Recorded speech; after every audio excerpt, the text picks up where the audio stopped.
So you think, guys, I have a question. Okay. Isn't a human kind of a reverse fish? Elaborate. You know, like fish do the water thing and they breathe in the water. Yeah. And humans do the air thing and they breathe in the air. I guess, yeah. One swims, one walks. I feel like it's pretty self-explanatory. Aren't like fish just kind of reverse humans though? Well, I think also the belief that we came from fish because they started walking means that that kind of goes in tow with the whole like eventually we start swimming again. So thing. Imagine when we start. Listen, everyone's talking about global warming. That's just the natural process of things. We're just gonna have to swim again. Yeah. Wow. Oh man, that's not good for me. We're gonna have to live underwater again. I can't wait. See, people thought Atlantis was a lost city, but it's actually going to be a new city. It's the future. Ooh. What they didn't know is that it's just time eating itself. It's a loop. Now I'm just time is a loop. loop. Futurama episode where they find the lost city of Atlanta under the sea. This is the Coke factory. Some might call that. Joe, have you watched any of the new Loki episodes? Yes. Some might call that an Ouroboros. Because it means because it means a snake that's eating itself. Whatever. Obi. So also, Obi. I was listening last. I love him too. I really hope he's not evil. Some people are saying he might be evil. I don't want that. I think everybody's evil.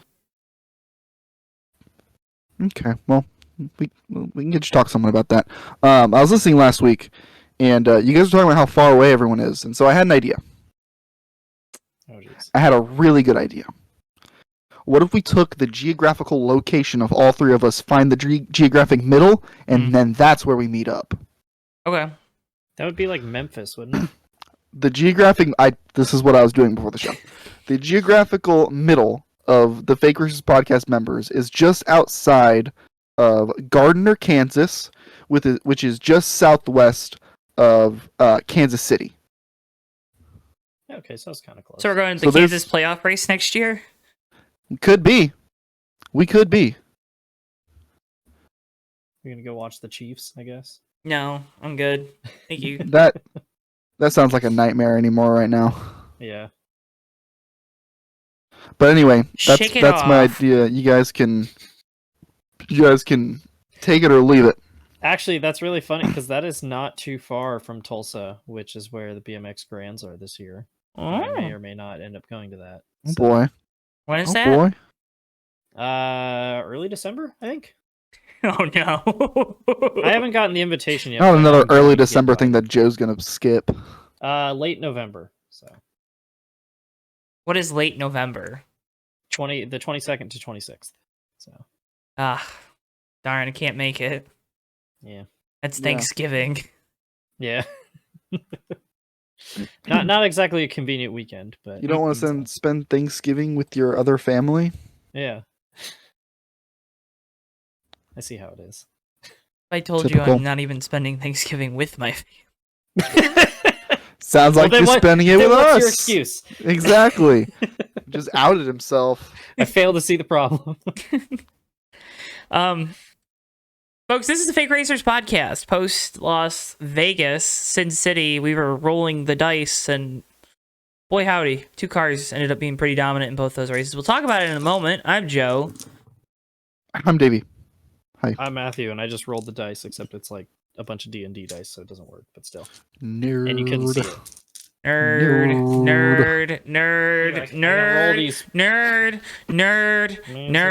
These 36 tiny D6s. Nerd. So, there you go. Oh, it's a D6. It's a D20. It's a D57 That's literally what it's called, you dingus. It's a die. It's a 6-sided die. D6. Does this have 6 sides on it, Joe? No, it has 12. What do you think the D in D12 stands for? Let's jump right into it with number 12. Ryan Blaney, everyone I'm sure has heard by now that he got disqualified from the race. Yeah. Got rescinded but 2 hours ago. NASCAR found an issue.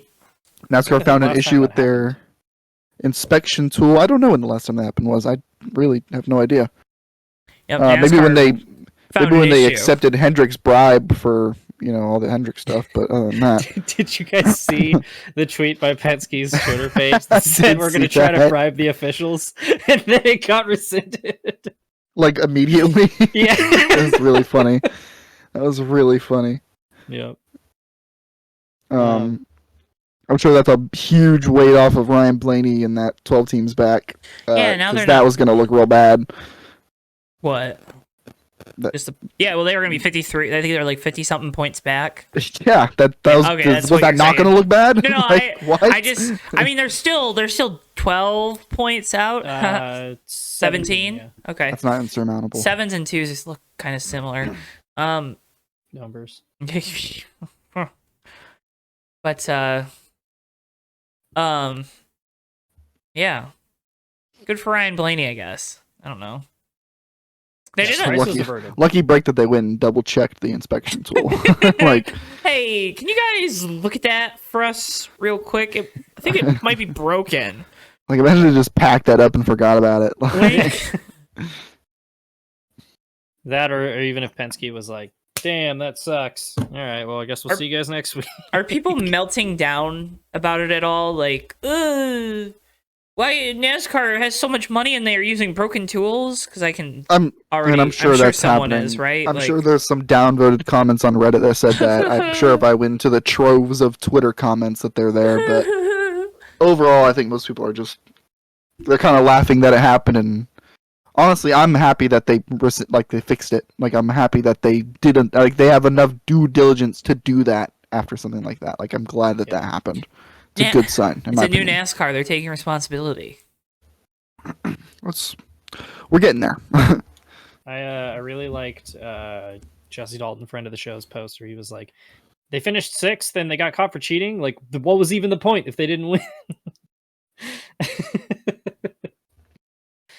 So, yeah, definitely a massive bullet dodged there. So. Oh yeah. It's a Penske. A 6th place finish at Las Vegas is probably one of their best finishes of the year on a mile and a half, besides True, Blaney's yeah. win. So, Yeah. Kyle Larson though tied his career best finish of first. He won. That was really good. Yeah, statistically not untrue. Yeah. Hey. Advances to the championship 4. I don't think this is anything. I mean, Homestead was next. It was this week, so like, felt like it was gonna happen. Yeah, I mean, and honestly, he's going to be more dominant next week at Homestead because he was just lights out fast last year. Mm-hmm. Oh yeah. And it's been done to death how important winning this race is for your championship hopes. Mm-hmm. Kyle Larson, comments from Cliff Daniels and Kyle Larson insinuate that they're not going to take their foot off the gas, but that's like, you're still, when you have that extra 10, 15 minutes in the shop, you're still going to work on the Phoenix car instead of the Martinsville car. You know what I mean? Yep. Oh yeah. It still happens that way, even though they're going to probably try their best to win these next 2 races. Yep. Chase Elliott's gonna win at Homestead, isn't he? He's gonna have the Kyle Larson car. Where did he even finish this week? I know he's got the second most laps led of all Chevy drivers in the playoffs, and it's not even close. Damn. Oh jeez. It's like Larson Oh, has he like finished 32nd. 440, and then Chase has like 70 something. Byron's not up there. Good lord. Byron has 17 laps led in the playoffs. That is crazy. He also has a win. Yeah, he has 2, doesn't he? Does he have 2? I think he does. Oh, he won. Did he win Darlington? Yeah, I think he won Darlington. Did he? Who won Darlington? No, sorry, he did not. Yeah. No. He won just Texas. Okay. Yeah. Ignore me. Silly Um, goose. Yeah. Big silly goose. I know. Yeah, I know Chase got that penalty on the last restart for jumping it, but wasn't that his second penalty for doing that the same day? Or would they just say that was the second one in general? I think it was the second one in general. Because AJ Someone got else. one, I think. Yeah, AJ. Oh, got that's one. right. Okay. Yeah, someone else got the same penalty. It's weird that it's happening so often, especially back in the field. It's weird that NASCAR is like enforcing the rule finally. Yeah. It's like next year, inevitably, when like a driver that's pretty popular and maybe isn't like a part of one of the big teams gets pushed to a win in the Xfinity Series, and they finally call the no locking bumpers rule, Mhm. and that's gonna be a fun one. I'm calling that right now. I'm waiting for it. I'm calling my shot. That's gonna happen next Parker year. Kligerman's gonna win at Daytona, and they're gonna take it away. Oh, I would, Joe, get your pen out. I would burn the fucking place down. The Nah. NASCAR would be under the fucking earth. All right, actually, I think I probably should. Maybe the second one. I think That I has should gotta- bleep them. I'm gonna bleep them both out because threatening arson probably isn't something we should do on our show. Oh, but then I'll do it on Twitter. Like, I don't care. In If Minecraft, that we're happens. gonna do that in Minecraft. In Minecraft, I'm gonna Yeah. fucking just destroy the entire facility. God, I'd be so irate. That's got to be my least favorite rule in NASCAR because it's like, hey, we couldn't be bothered to fix the package, so just don't do that. Please don't. We'll ask nicely, Hey, but we'll black flag James Busher, but we won't do it when Joey Logano does it for an entire race. So why would we? God, that rule's gonna come back to bite somebody. Because they never enforce it. It's all completely judgment. It just, oh God. Anyway, Martin Also, Truex- Bell and Larson, those battles always deliver. Oh, yeah. I love watching those two guys race so much. Yeah. I think they're two of the most exciting people to watch. I don't necessarily think they're like. I don't know. Inside There's the just car, something they're about them. great. Outside the car, wet blanket. the Oh, the absolutely. tonal dissonance between like Kyle Larson and Christopher Bell, the race car drivers, and them as like the on-screen personalities. Like, once you take the helmet off, it's just like, oh. I hope so. Remember, we're gonna get like the NASCAR version of Drive to Survive on Netflix next year. Or I'm assuming it's gonna be next year because they're filming it right now. Mhm. Right? I think that kind of got lost in the shuffle a little bit here. Hopefully we get to see some personality from Kyle Larson and Christopher Bell, and probably not Chase Elliott because he's not in the playoffs. But They William Byron.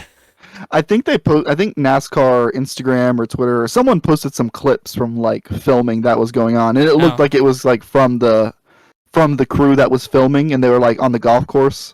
Mm. It was like Bubba and Denny and Blaney, and it was really funny. I'm not gonna try and quote the clip because I can't remember it Mhm. all. Maybe I can find a link or something after the show, but it was really funny. I have no questions that they're gonna appear fine and have personality. I just like when they go to film Christopher Bell, is he just gonna They be go like, to the Hendrick drivers. are they, yeah, they probably will do that as little as possible. Oh, we can talk about that later too, because that was funny. Anyways, Truex, another strategy gaffe. They put themselves behind the 8 ball. Hey, you finally got a top 15 though. Are we Playoffs. scared? Are we scared for Truex? I'm not. I almost not. feel like at this rate, Martin Truex is going to make the Final Four through just purely He's a gremlin cockroach. tactics alone. He is a cockroach. It's like Ryan Newman in 2014, where you're like, how are you still here by the time we get to the Final Four? Except Truex actually did something this Yeah. year. It's also true. Oh my god, yeah, that was his first top 20 or his top 15 of the playoffs. What the Yep. How is he in the round of 8? Playoff points out Points. of the ass, and Oh a my regular season God. champion as well. Which, That is as much as I really want, like, I'm not a Martin Truex Jr. fan. I'm sorry about it. But like, I'm really glad that the regular season champion has that. yeah. That's a really cool thing. I'm glad that it matters. He has a trophy hope- too. I don't think people care about the trophy, but I think people may care about, maybe people will care about the trophy someday because of how much it helps you in the playoffs is my hope. But Mhm. like such a Well, it's a true champion too, okay, yeah, here we go. We're not doing this tonight. Okay. I'm not That's fine. going into that. I'm not even wearing my Jeff Gordon shirt. Okay, we're not. I had to read like 3 tweets today about how NASCAR is robbing us of a full season points championship battle. Oh yeah, is it close? taking a screenshot of of Denny Hamlin and William Byron 2 points apart at the top, conveniently forgetting that William Byron got a 60-point penalty, and also never mind the fact that they wouldn't race the same if it was a full season points championship. Yeah. Silly goose. Why would you think that? You guys remember? Was it 2017 or 2018 when they gave, or 2017? That's what it was, when they tried to give stage trophies out at Atlanta. Yeah, and there's a Rodney picture of Rodney Childers with it. Yeah, and they absolutely dominated that race and then blew it right at the end. And so Rodney Childers had to sit there miserable with his 2 stage trophies. Like, yeah, I'm so pumped right now. They should go back man. to doing that. No. State trophies would be cool. Like donate them to like the local orphanage and stuff after the race. That way they actually. What does that mean? I don't Donate them know. to the local orphanage? Yeah, why I was not? gonna say, have you been to KBM before? Or no, you weren't on the other Charlotte trip. That's right. Yeah, David, we went to Kyle Busch new? Motorsports, Oh. and they have just like a pile of trophies because Kyle Busch has nowhere to put them. Like the last thing Kyle Busch needs is 3 trophies for every race that he wins. Come on. Yep. Nah. Yep. He's literally inundated with trophies. His Where like are little they gonna trophy put all area these is trophies? just like it's like a Where's Waldo. Yeah, they're all like page. Like, it's stacked on just- top of. A lot of them are just on the floor in this cabinet. Like he's like, It's we've run out of unbelievable. shelves. Where else are we gonna put them? It's unbelievable. It's really unbelievable. Yeah. Speaking of Kyle Busch, you know Kyle Busch is a Las Vegas native. You know who else is a Las Vegas native? Brendan Gaughan? No, it's our boy, Kurt Busch. Mr. The next one track is my favorite track. We finally know which one is his favorite. We got it. We It made it. took like 4 years, but we've done it.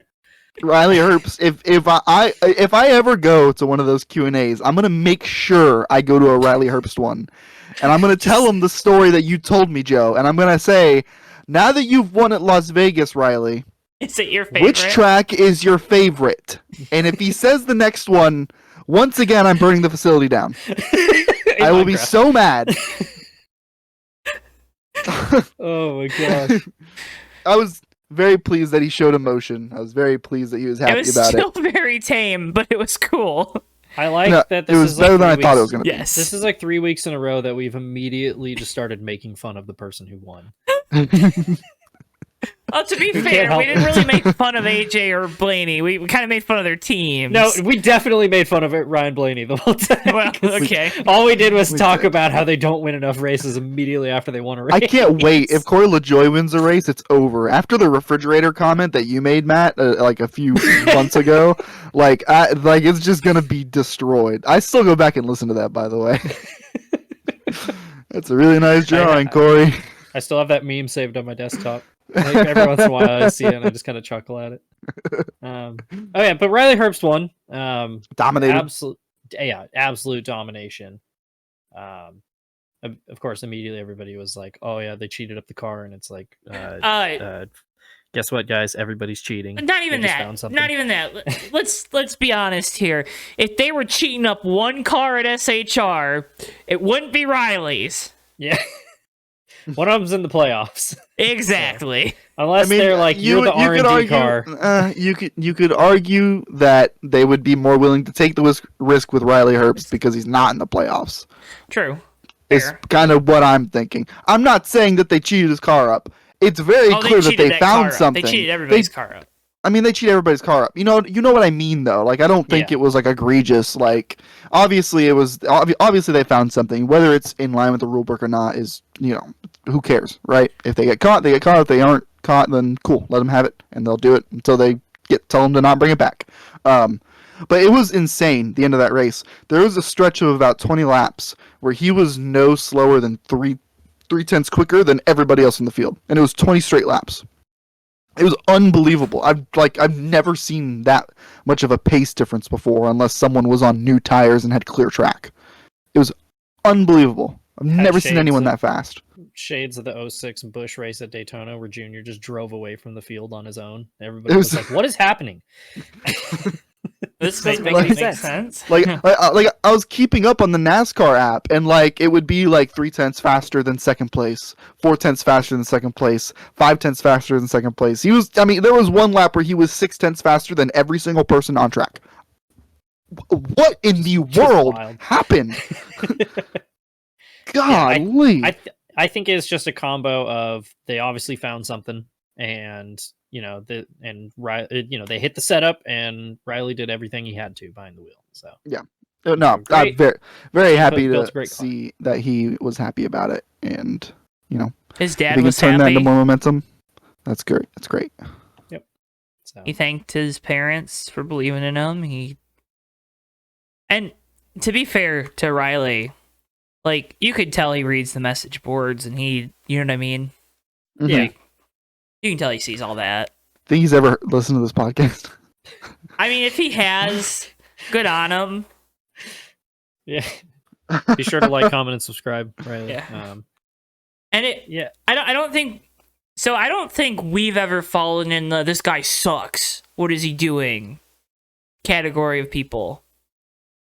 I don't. I think we've just fallen into that was a really weird story and a comment to make, and the poor guy. We've definitely taken some shots, but it's like what I've said before. Like, I don't criticize somebody on this show to dunk on somebody. I criticize because I want to be proven wrong. Like Ty Dillon. Yeah. But it's like I'm trying to think of who You're else we've next. criticized a lot on the show. I mean, prime example, how many times we've talked about Ryan Blaney, and it's like, we're not saying this because we hate Ryan Blaney. We're saying this because we want to see Ryan Blaney reach his potential, Yeah. And I feel like this is another one of those cases. I think the only thing I really did was, like, in the 4 weeks leading up to the playoffs, when I really needed Parker to have good runs and I really needed Riley to not have good runs, I was actively rooting against him. Yeah. Riley, I hope you understand. It's nothing personal. It's nothing personal. I just, I just didn't like you. No, it's not that I dislike Riley Herbst. I think he needs to shed the boring young driver thing, which is I think is true of a lot of young drivers. So that's really that's always been my main criticism. We're looking at you. I don't even want to. There is just stress. like a vacuum for any sort of motorsports fun. The playoffs are stressful. Oh my gosh. Stressful. Any comments about the playoffs being stressful? I'm trying to. I'm just trying to keep us moving. What are you talking trying about? to keep us moving. That was the next thing on our sheet. I actually, fair enough. Okay, fine. I do kind of want to talk about this. I really, okay, from a competition standpoint, I hate playoff racing. It's not the right way to determine a champion. Say that. I'll say that all day. I've always said it. It's not like a unique viewpoint to have. Everyone here probably agrees with that. But man, like, it is so intense, and I am thoroughly enjoying, like, the show. I think if you're not enjoying the show, you are just convincing yourself that it's not fun because of what you see on Twitter. Like, it's genuinely exciting. There are a lot of stakes, and the stakes are high, and I don't know. I'm thoroughly enjoying it, and it's heartbreaking, and it's euphoric for some people, and just like there's a level of intensity that I really enjoy about playoff racing, and there's that, like, absolutely running for your life kind of thing that is really unique to NASCAR and motorsports that gets evoked because of the playoffs. Like I don't think there's any other thing in sports where you feel like you are, like, running for your life. Like you are just going. You are just an engine that's just going on its last, like, drops of oil, like truly trying to squeeze every little bit that you can out of a lap or a pit stop or a corner, and it's just I'm enjoying it. I didn't really prepare to talk about this, so I don't have a lot of thoughts stored in my head to like explain it. So I'm doing it as I go. So it probably sounds like shit, but I'm like, I don't know. There's something about it that I am enjoying. I know that I don't want it to determine a championship, but I absolutely, like, adore the emotions that it's evoking for me, like, watching this format happen. I would love to, it kind of goes back, like, when Denny Hamlin was talking about that bracket challenge earlier in the year.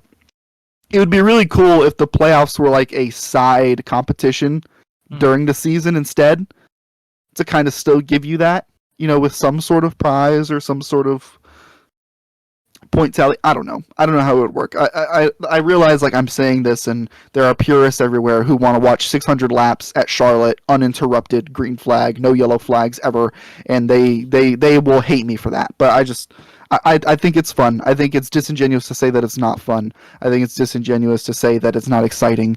It is exciting. Is it a little manufactured in some ways? Yes, I see that, and it is like the especially the playoff finale thing. That's Ooh, that's something I'm still working on. woof. But but like the playoff format, the 3 races to go through, and What if we it- made the I last find it round fun. 3 races? man, And we maybe only go to 12 and do the last 9 races of the playoffs. I don't hate that. I'm struggling to figure out what I don't like about that, because there's something about it that I don't like. Because if you're going to do the playoff thing, I guess it makes sense to do a one race take all whatever. Maybe the don't fact know that it's if at Phoenix kind of sucks, but I don't know if it does, though. But... Or maybe you do 2 races in the final round. Or you do... I don't know. And then again, the whole win and you're into the next round thing goes away if there's only 4 guys. And it's like, oh, first one of you 4 to win is the champion. Like, I don't know. yeah, because it does kind of throw away that win format thing. Because remember, the champions always won the last race of the year. Wonder why that is. Hmm. know. Unwritten rules. Or At the written end of the rules that day, we're ignoring. this is a whole debate that we could spend a whole show on. But Let's you not. brought up the playoff stress, and I just wanted to talk about like there's a part of me that truly enjoys it and thinks there's a place for it. I just don't know if it's to determine the full season champion. Matt, do you got anything to add, or if you don't, it's okay. No, not really. All right, cue up the noise. Succinct. Just oh yeah, right. Hang on. I actually have voice mod open It's for once. from the shop. That's good. Yeah, that's the best we've done so far. Davey's schedule got released last week. You weren't here. We did a whole deep dive, air quotes. Any immediate thoughts on it? You got 60 seconds. A lot of people were mad about Atlanta after Daytona for the first 2 races of the season. I think that's a smart idea. The reasoning they gave makes sense to me. It sucks that it's going to be 2 super speedways, but that Atlanta track is wearing and becoming better with every single race. I think it's going to be a lot of fun. Actually, I have the show sheet last week of the reminder. Really happy that Io's on the schedule. It sucks that it came at the cost of Montreal. But hopefully Montreal makes its way back onto the schedule at some point. It seems like they're not giving up on that track. And he's at the Oval. We've talked about this. The playoff schedule. I don't love Talladega and Atlanta in the playoffs both. I don't love that. I'm okay with it right after Daytona. That makes sense. The reason they gave having 2 of those kind of races in the playoffs is a little iffy. But again, like I said about Atlanta earlier, hopefully if Atlanta keeps wearing, that doesn't become as much of an issue and we kind of get back to more of an intermediate speedway kind of feel. The one thing I've decided that I'm unhappy about it, not ending the regular season at Daytona sucks. Sucks, and it's a bad idea. It's going to be really cool at Darlington, don't get me wrong. I'm very happy it's at Darlington. But there was a level of finality that came from starting and ending the season at Daytona. And it made sense. If you, for those first 25 races, you couldn't point your way in. You couldn't quite do it. You couldn't quite get there in the top 16, minus the winners or whatever. You just couldn't quite do it. Daytona gave you one more shot. One more shot to get yourself into the playoffs. And if we're going to have a playoffs, that makes sense. And I like that. And I hate that it's gone. I hope that it comes back. I understand the way the schedule worked out with the break for the Olympics. Like, to have that race on Labor Day had to be that that place in the schedule, excuse me. But I hope that it gets switched back around for a Daytona to Daytona regular season again, because I think that's a good idea and it makes sense. That's all I got. Succinct, over 60 seconds, but good job, Davey. Appreciate it. Matthew, I had time to prepare that one. Matthew is our resident Sheldon Creed fan. Surprised and also not surprised that he's leaving RCR. So one thing I noticed it was announced earlier, literally a day after we recorded, that Sheldon Creed and RCR are parting ways at the end of the year. And a thing that I found interesting was Creed flat out said in his post-race interview after the Roval, and I quote, "We just got to bring better cars to the track." And then 48 hours later, he's not on the team anymore. Maybe just coincidence, but I thought that was kind of interesting. Are things just weird on that campus? It does seem a little weird. RCR I know campus. on one hand, like, yeah, they haven't won a race yet. They've been fast this year.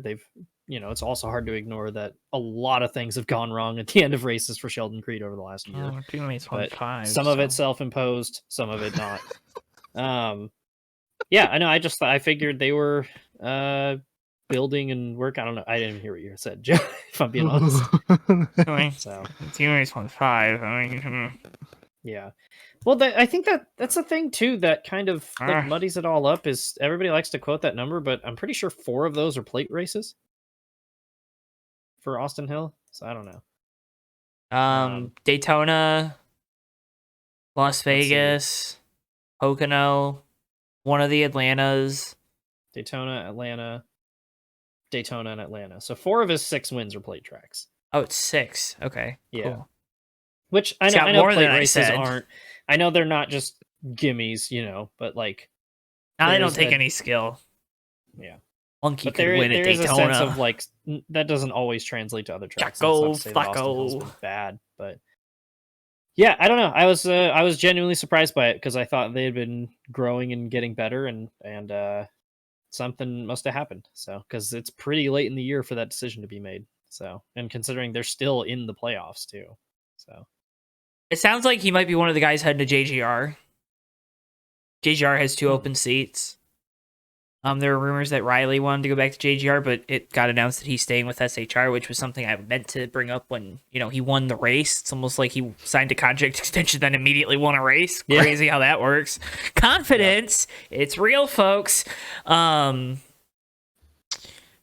Sheldon Creed's been one of the guys that's linked to go to JGR, along with Chandler Smith, even though Chandler Smith has like 2 years left on his contract with colleague or something, but contracts can be broken. Just the weirdness there that we've been talking about. Yeah. So I don't know. It's like you said, they've been running better this year. They don't have the same amount of success as their teammate, but yeah, it also feels like Sheldon Creed was one of the guys it felt like a couple years ago that Chevy was pretty invested in. Yeah, I think that's the thing too that surprises me is because if the rumor of him to JGR is true, like I'm surprised Chevy's out on him already. And it kind of removes him from the development driver pipeline, I feel like. Yeah. Because why would you move to a Toyota trying to stay in a development pipeline with the log jam that they always have? Yeah. Oh, I don't know. It's weird. Yeah. Carson Hocevar officially moving to Spire. That got announced. We knew it was happening. Everyone knew it was happening. Other worst kept secret in the garage. But Hocevar has been driving the 42 car for Legacy Motor Club. It got announced today that John Hunter Nemechek will be in the car in the 42 Chevrolet this weekend at Homestead. A big thank you, says Jimmy Johnson, to our long-term partners at Team Chevy and our future partners at Toyota. Do we care? Do we like? I don't know. John Hunter ran really well last year in this race, and that 42 team has been pretty good. Good for him. Okay. The more pressing news, Matt Kenseth is going to be a competition advisor at Legacy Motor Club as they make their transition to Toyota. They had friendship bracelets at Las Vegas because Jimmy was there. That was pretty cool. I saw that. I need Legacy Motor Club to get better at the social media game again. Feel like they've been lacking a little bit this year. They could really capitalize on the friendship bracelets right now, too. Mm-hmm. The thing that I find funny about this is, was it like 4 months ago that Matt Kenseth did the interview on the Dale Jr. Download where they asked him what it was like racing Jimmy Johnson, and he said, and I quote, "It sucked." I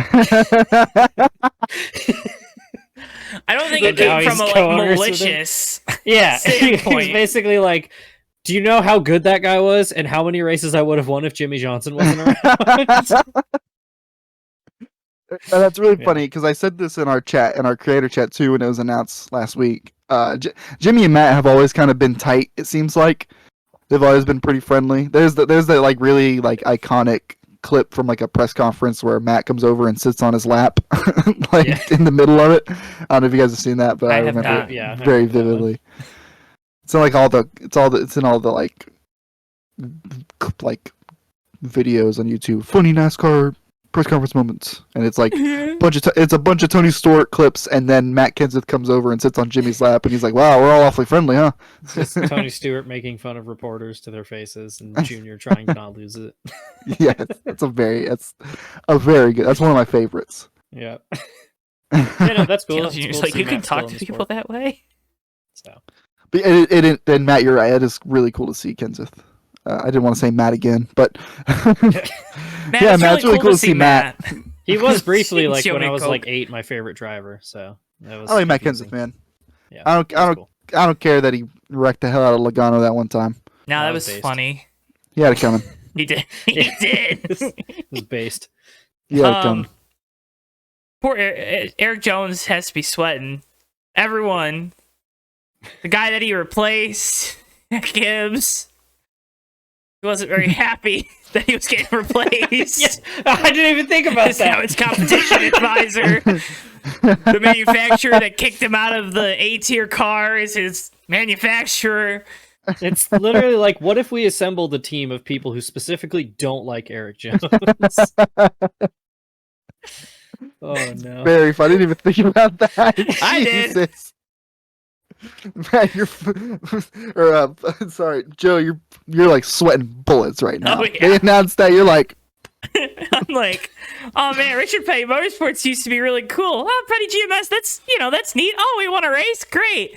Legacy Motor Club, Matt Kenseth, Toyota, Allegiant Airlines. Okay. at least it's something. Yeah, well, I don't really know if it's anything. Crazy. You win a race and you lose your sponsorship? How does that happen? Seems to be a running trend with GMS. Good thing they got rid of it. Yeah. Oh my gosh. I had one more thing. But I think I'm going to incorporate it into my bottom split moment of the week, because that's our next segment. So bottom split moment of the week. I'm going to go first here, even though Davey's name's first, because I just never changed the order. My bottom split moment of the week goes out to Jeff Gordon for the following comments in regards to Denny Hamlin. He said, Denny is trying to do things to stir up conversation, to get people at least having an opinion. Whether it's a positive or negative one, you have an opinion. Okay, Jeff. The fact he's embracing that, I will give him kudos all day long. Go for it. I wouldn't want that to be one of our drivers. It's too controversial. To me, it's a distraction. I want our drivers to go and build a fan base by winning races and by being themselves. And I think Denny, being himself to a certain degree, but I think it's kind of an alter ego as well. I want other guys in this sport to do stuff like that. But if you come to Hendrick Motorsports, you can call us stiff, you can call us whatever you want, but we're running a business. And the business is to win races first. Take care of your sponsors and let the sponsors market you. Build your brand, who you are, through social media. But if you really want to go to the racetrack focused on winning races, it's hard to do that when you have a lot of distractions. It continues. If Denny thrives on that, great. But I just don't think it's healthy within the organization when you have 4 drivers and you're going into meetings together and you're talking about how to win while you're having to deal with some of those things. That's just my opinion. Jeff Gordon, bottom split moment of the week. You are what's wrong with the current state of white-collar NASCAR. Drivers having opinions and people being outrageous, and not like outrageous in a like over-the-top fake way, but drivers going out there and saying crazy things and doing fun stuff, you know? We live in a social media world, baby. You gotta be a little crazy sometimes. Jeff Gordon, you literally, Jeff Gordon did all of it, and now is telling his drivers, nah, don't do it. I wouldn't even necessarily say he did all of it. He did some of it. He did some of it. He did wasn't more than his current drivers and what he's apparently letting his drivers say. So Jeff Gordon's my bottom split moment. He sucks. I hate Jeff Gordon, but what's new? Yeah, that was a real bummer to read. Not that I didn't expect it from crotchety Jeff Gordon, but you know, kind of sucks. Hey Jeff, maybe if you were a little bit distracted, you could have won a 5th championship There we go. or a 6th one or a 7th one, maybe.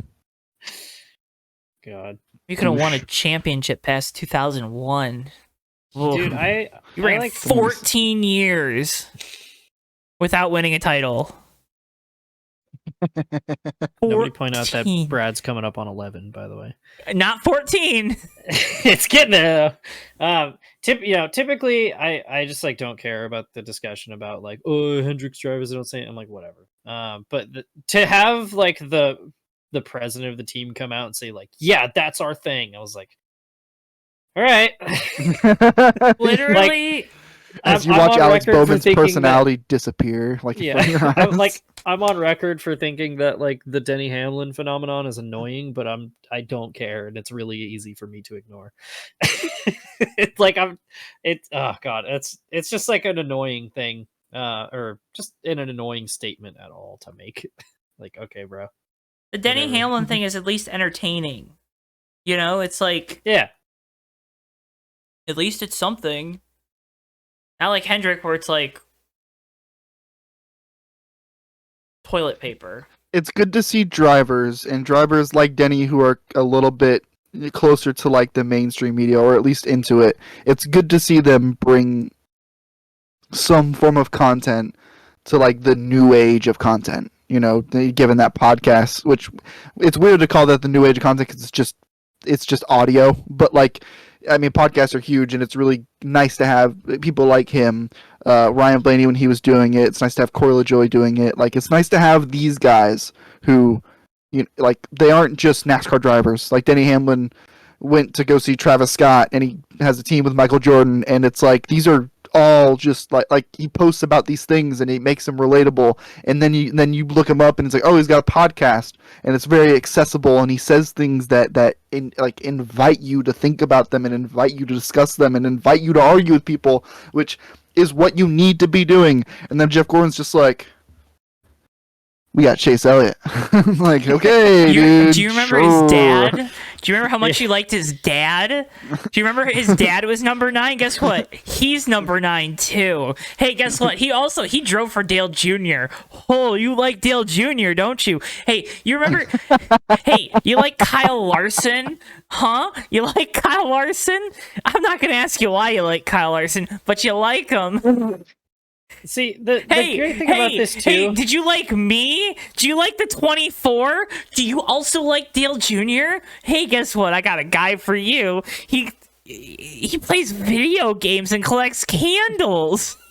Oh my god. Does William Byron really collect candles? Yes, that was a thing. When I remember watching Race Hub, and when they were like, "Yeah, meet William Byron. He's the new driver of the 24." He's like, "Yeah, I like collecting candles and sim racing."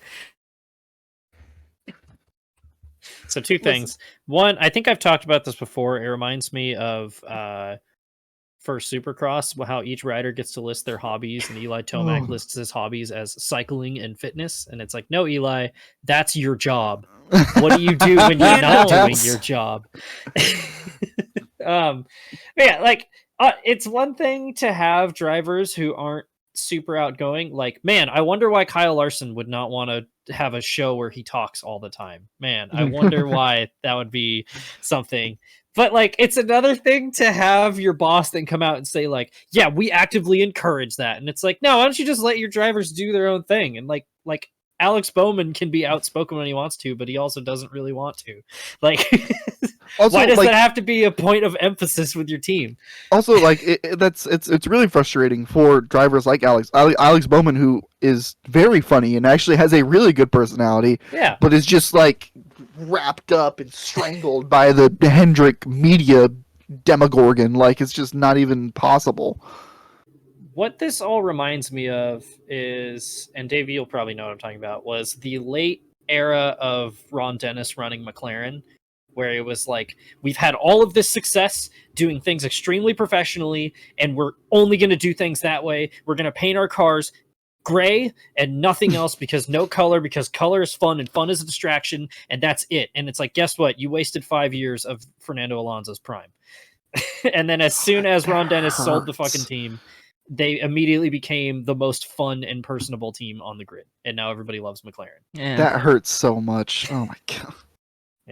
McLaren's That one weird. hurt. That one hurt. And like the fall from Greystar in that time is just like so unreal Like, too. They were literally the worst team on the grid during that era because they had to do things professional and our way. And it was like, well, it's not working. And like, at least it's working for Hendrick, but you know, Yeah. like, And, it doesn't you know, change the fact that it's boring.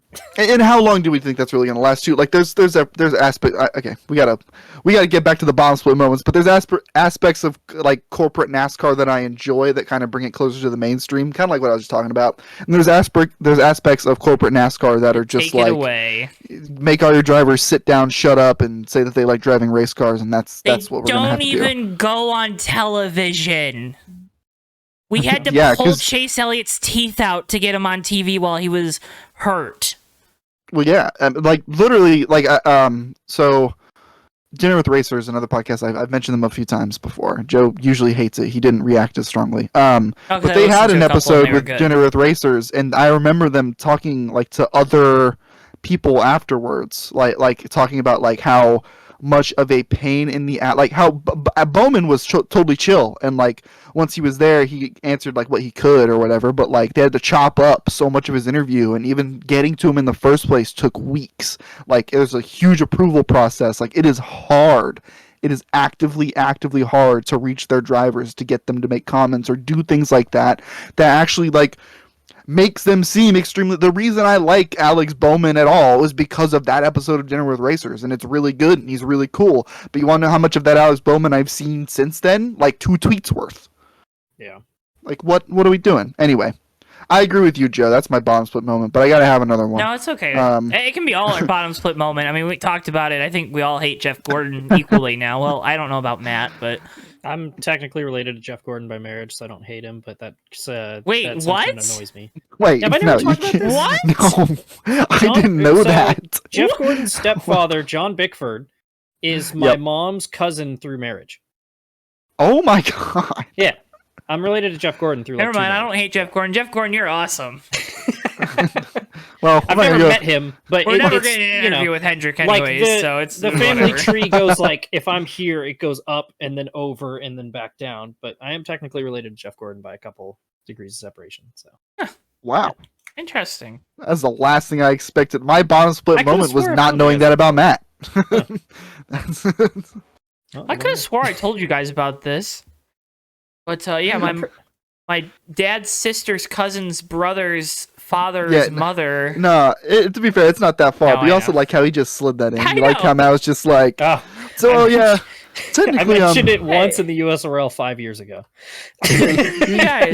you like how Matt just slid that in. He's like, well, I'm related to Jeff Gordon, so I can't hate him. Well, I but- mentioned it that casually because I thought everybody knew that already. And he was like, he said it all slow, so we would interrupt him and talk about it Yeah, and make exactly. him feel all He special. wanted us to interrupt him about that and pester him a little bit more. He wanted the attention.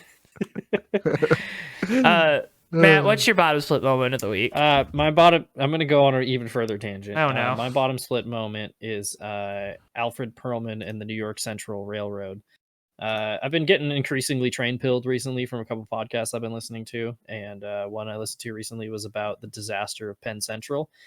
And I'm extremely mad because Alfred Perlman took over the New York Central Railroad in 1955 and then immediately scrapped all of their steam engines.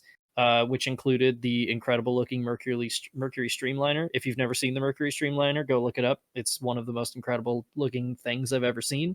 And they're all gone. It's an icon of American railroading and it's completely gone and there will never be another one. And I'm pissed off. God. So, yeah, that's my bottom split moment. It's Oh, my Oh God. no, he froze. He froze. No, dude. He froze. No, Oh dude. no, your Discord crashed. There we It go. went kaput. It was It's like, no, how dare you talk bad about the railroads and the railroad Alfred. decision. Perlman. Anyway, yeah, those don't exist anymore and I'm mad. There's not a single one in a museum. Anyway, that's my bottom split moment. Davey, bottom split moment. Not knowing that Matt was related to Jeff Gordon. Okay, fair enough. Matt, what was your road to pro moment of the week? Oh, geez, I forgot to think about this one. There's an easy one. Come on. Is there? Yeah. Layup. What? We already talked Which one about is it. Is it Riley Herbst? I Yep. don't know. There it is. Oh, Take it. That's my road to pro moment. Yeah. God, that's dreadful. Davey, what's your road to pro moment? Instead of doing the podcast last week, and I went to see Noah Khan Again. in Jacksonville again for the second time In a month. in a month. It rocked. It was really good. That's my road to pro moment was skipping this bullshit. And we thank you for it because it was one of our most viewed episodes. I told you, just kick me out. I don't need to be here. You don't need me.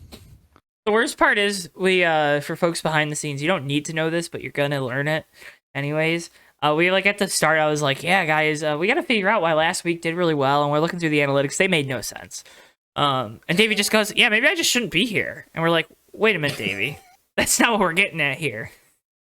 Oh my gosh. We love you. We said it multiple times on that episode. Maybe it was because we kept saying we love you, Davey, that it got so many views, huh? You ever think about that? Yeah. Yeah, maybe people just want to see emotionally honest and intelligent people talk about their friends. That's There a it show is. idea. He listened last week.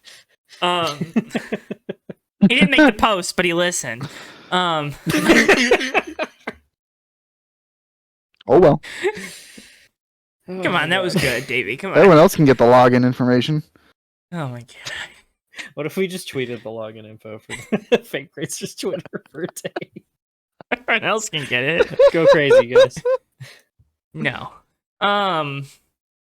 My road to pro moment goes out to,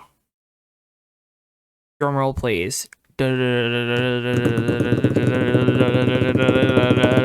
the Rutgers Scarlet Knights for coming back from a 24-6 deficit against the Michigan State Spartans, because boy howdy, it's fun to watch your rivals absolutely suck at football. Road pro moment, Rutgers. They are 5-2. I think. Yeah, I believe they're 5-2. Rutgers, birthplace of football, Piscataway, New Jersey. Maybe birthplace of college football. Anyways. Matthew looks confused. Are you looking this up? Are you fact checking me? No. Okay. Doesn't Tricon field the #1 truck? Yeah. It's not on the entry list. I think it's part-time entry. Oh, is it? Yeah. Oh, they haven't run the last couple races. That's Yeah. why. Okay. All right. Which brings us to picks. Homestead, it's the elimination race for the Championship 4 for the Truck Series. Because they are not racing at Martinsville next week. Oh God, I forgot that. Now I gotta Ooh. go to. Wait. Why do you need to look up the entry list for trucks? You should know this. And I'm gonna be like, I don't watch the Truck Series, no. I turn it on and then I listen until something silly happens, which is usually right at the end. Oh, Chandler Smith drove it last week. Yeah, do we know who's driving the Rackley War truck? We don't. It's TBA on the entry Matt list. DiBenedetto is not driving that truck. There's a guy named Memphis Villarreal driving for Reum Brothers. Yeah, Memphis. Villarreal. We have a Memphis and a Lawless. Memphis. That's so like European soccer league coded. Yeah. I'm picking Ty anyway. Majeski, so I'm picking Marco Andretti. Davey, who are you picking? Corey Haim. I was gonna say something. I'm not gonna say it. Xfinity Series from Homestead. Dale Earnhardt Jr., baby, come on. Oh, I forgot he was running this. I'm on week. fire. My suit was on fire. You see this? You see this? Just points down at his fire suit on fire. It was great. I love that man so much. He's got a podcast. Oh, he does? He talks about stuff. I've never heard of it. Dave Jr. Day, no. I'm gonna predict that he's gonna do a Todd Gilliland and Sheldon Creed's gonna win, and then he's gonna say, "Richard Childress, you could stay in your motorhome." Richard Childress, you can hold your own damn watch. Go give it to Kyle. I am gonna take Cole Custer Go, Custer. because he was really good here the last time he raced here. But people forget because he only won the Owners' Championship and not the Drivers' Championship. Thanks, Xfinity Series. Yeah. You guys remember that? Nope. What year was that? It was his second to last year in Xfinity, or his last year in Xfinity, so 19 or 18. I don't know, man. Those years are all a blur. They for won. me. They won the Owners' title, and he's just down. 2017. Yeah. It was 17. Yeah. Wow. Oh god, he finished second in the finale and in points 2 years in a row. Yeah. That's brutal. Yeah. Cup picks for Homestead. I'm gonna avoid taking the easy layup, so because I picked him last week and he won. So Kyle Larson. Matthew takes Kyle Larson. Davey, who you got? Joe. Well, Joe. Before the podcast, should we do picks? Joe, when it comes to picks, I'm choosing for you. this is your state mandated pick. Like what the what? Like what's the? we do- I'm gonna make you guys hate the picks somehow. We are picking Kyle Larson. Oh God, no! You're gonna get this canceled. Why? You haven't been listening to Oofsides then, have you? No, I I'll just have to tell you I about listened that to it at 1.5 speed, so like it's the only way I can Has get through Dewey's it. address been leaked anymore? It has not. We're good. I fixed that. We have stopped that from happening. My pick, Tyler Reddick's gonna the precipice of his 2023 Cup Championship is gonna come off the back of a win at Homestead. But what if Denny Hamlin finishes second to Tyler Reddick in the championship? That would be really funny. I don't think it's really that funny. It's just Come on. so how's that funny? Boo, boo, boo, boo. I don't know how that's funny. It's not even like a you guys just hate Denny Hamlin thing. I don't even care. I just don't understand why that's funny. Like, I don't know. I think it would be funny. you're funny, Joe. Funny looking. Hey, got him. Ryan Preece is gonna win this race. Yeah, baby. That's what I'm talking about. God, Joe knows wheel. I can't wait for SHR's lineup to be Ryan Preece, Chase Briscoe, Josh Berry, and Noah Gragson next year. It's gonna be great. It's gonna be awesome. It's gonna fix all the issues they're having. Oh yeah. Was that a whopping, one Cup win across all four of them? Yeah. Hopefully they get Chase Briscoe out of that car soon because it's just not working. Hopefully they change something on any of those teams soon. Yeah. One of them's got to start running well, just right? Maybe it's time to shuffle the deck chairs. Who knows? Again, just got to get rid of Chase Briscoe, I think, Okay. All right. Cool. to be honest. That's the show. Yeah. Remember to follow at Fake Racers on X. Follow at It's JoJo a very Network. low caliber outro to the show. Follow at JoJo Network on Twitter, Honestly, as soon as Facebook. you said X, I just wanted to TikTok, tune out. Instagram. You also make sure you subscribe to JoJo Network and JTN2 on YouTube. Make sure you subscribe to both of them. It's not enough. There's 1,500 subscribers on one channel and only 200 on the other. Come on, guys. Yeah, honestly, I'm gonna need you guys to try harder. For Being sure. As your internet No, craps not you out guys, on the people you. listening. All The people listening need to try harder. Davey and Matt's links are in the video description below. Davey, are you going to be streaming this week during Usurol? I just remembered I'm going to be out of town this weekend, so no. But Nope. I streamed this past weekend, and I'll be streaming the future ones. So At D7H5 or with an ER at the end on Twitch. That's right. It's also again linked in the video description below. Sure is. Matthew tweets sometimes. Every once in a I while. had a good- He had a good one I had a today. good meme about the Nostalgia Critic today, so there you go. Yeah. So, if that's the kind of content that interests you, then What? So again, folks, we can't thank you enough for listening, for watching, for supporting us in any way that you do. It means the whole world to us here on JTN. And while this outro might sound very disingenuous, just know we love you. We appreciate you. I love you a lot. And we can't wait for you guys to listen to the next episode of the Fake Racers podcast. We'll see you guys soon. bye.